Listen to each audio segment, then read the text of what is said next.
Welcome in, everyone. I am absolutely thrilled you're joining me for today's explainer, because honestly, we're about to step way outside our modern worldview. We are going to journey back thousands of years and step right into the ancient Near Eastern cognitive environment.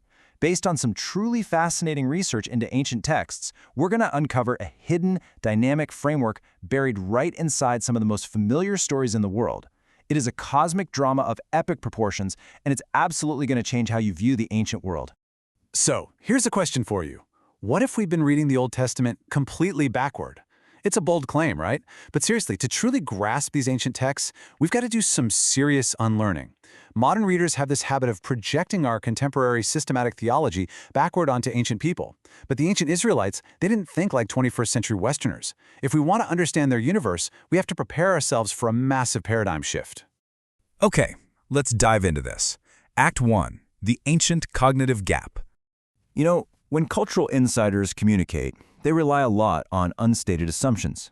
Because we are outsiders to the ancient Near East, we've got missing information, and we tend to fill those textual gaps with our own modern culture instead of their ancient context. We usually envision the spiritual world pretty simply, right? God at the top, and maybe a bunch of angels singing or delivering messages. It's all very systematic.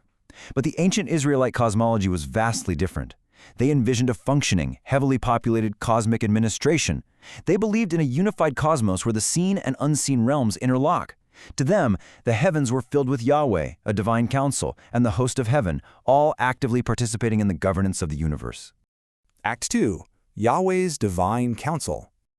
In the ancient world, it was universally understood that the spiritual realm wasn't just some waiting room. It was a government.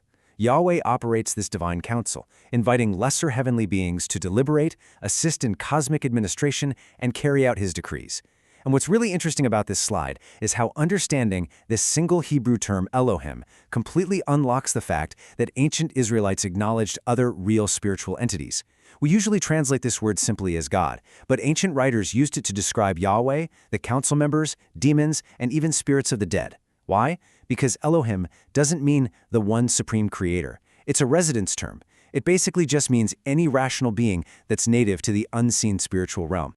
Now, I know what you might be thinking. Wait, is this polytheism? Absolutely not.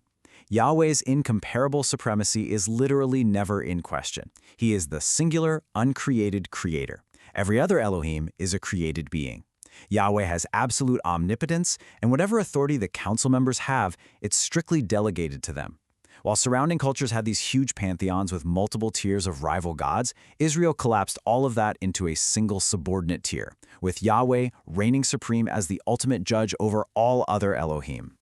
Moving right along to Act 3, 3 epic cosmic rebellions. So if the cosmos is governed by a divine council, what happens when members of that council go rogue?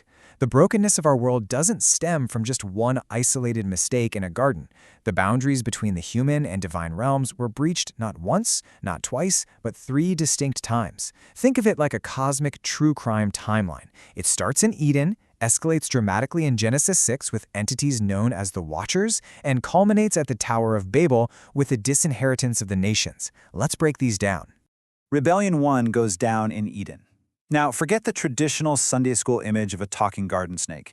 The Hebrew word nakash can mean snake, sure, but it also translates to the shining one or a diviner. Actually, scratch that, it's more like a shining spiritual rebel, a literal chaos agent from the unseen realm. He incites a catastrophic inversion of order. Adam and Eve were meant to be image-bearing priest kings ruling under God. Instead, they let a spiritual beast rule over them, grasping for divine status themselves. But the fracture doesn't stop there. Rebellion 2 is the Genesis 6 Watcher tradition. For ancient readers, this was a massive theological crisis. Spiritual beings, sons of God, crossed the ultimate boundary by intermingling with human women. The result? The giant clans known as the Nephilim. This introduced utter depravity and illicit knowledge right into the human bloodline. In fact, ancient Second Temple literature viewed the spirits of these deceased hybrid giants as the very origin of demonic spirits. Crazy, right? And then we hit Rebellion 3, Babel. Modern readers kind of think Babel was just about humans being too proud of their architecture. But the shocking truth? A ziggurat was understood as a portal meant to summon the gods down to earth. Humanity was rebelling again. So how did God respond? According to Deuteronomy 32, God judged the 70 rebellious nations by disinheriting them. He quite literally assigned the nations to be ruled over by lesser patron deities, those sons of God. He basically handed them over to the spiritual powers they were so desperate to worship. Act 4. Sanctuaries and Sacred Space. So, humanity is exiled, and the nations are under the dominion of lesser, corrupt gods. How does the Supreme Creator interact with humanity in such a rebellious world? Well, enter the brilliant ancient concept of sacred space. Earthly temples weren't just buildings. They were designed as portals where heaven and earth overlap. Eden itself was the original sanctuary.